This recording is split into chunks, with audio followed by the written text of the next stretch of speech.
So, welcome guys. In this video, we will talk about the bubble sort algorithm. In previous video, we talked about insertion sort. Bubble sort is also quite similar to the insertion sort, but it is quite simpler to understand compared to insertion sort. In this algorithm, we only compare adjacent element and we swap them if they are not in order. Like if they are not in increasing order, then we swap them. So let's see this algorithm, how it's working. This is the algorithm. In the left hand side, you can see. So in this algorithm, first we define a function. Then we are writing a for loop. This function takes an unordered list, which is not sorted as an parameter or argument, and then inside the function we are writing a for loop for num in the range of this. Then we are again writing one more for loop for idx in the range of num, and if this condition is matched, then we do swapping, and then we in last we print. So let's see by one example how this is working. So let's say we have an unsorted list in which these four elements are there: 2 3 1 4.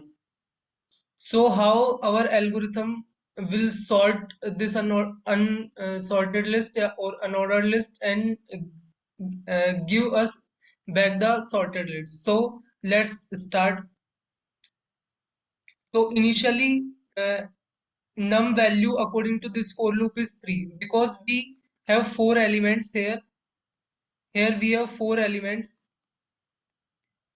So the length of the unordered list is 4. So this will become 4 minus 1, 0 to minus 1, which means 3, 0, minus 1. So what is the different value that num can takes? Num can takes different value like 3, 2, 1. This 3 value num can take according to the range function. So let's start by num is equal to 3. So if num is equal to 3, then then according to this for loop, what is the idx value uh, can take for num is equal to 3? It will take 0 1 and 2. So initially idx start with 0. So if idx is 0, then what is this comparing? If unordered list idx is greater than unordered list idx plus 1, so idx is 0 means this is the first element of the list, so 2 is greater than 3, so this is not correct. So uh, this will not proceed further and this argument will not conduct, or this code will not run. Next, idx takes the value 1. So if idx takes the value 1, then this condition become 3 is greater than 4. Again, this is not correct. So further code will not run. And last idx can take the value 2. So in this case, it will become 4 greater than 1. So in this case, it will correct. It will proceed further, and this code is swapping. We swap the numbers if they are not in order. So this is for swapping. So initially we have 2 3 1 4. So after this we will get, so uh, initially we have 2 3 2 3 4 1. Here you can see initially we have this. So after swapping it will become like this: 2 3 1 4.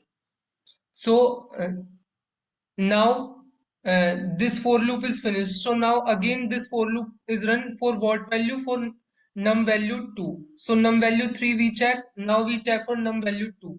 So if num is 2, idx can take, what is the possible values idx can take?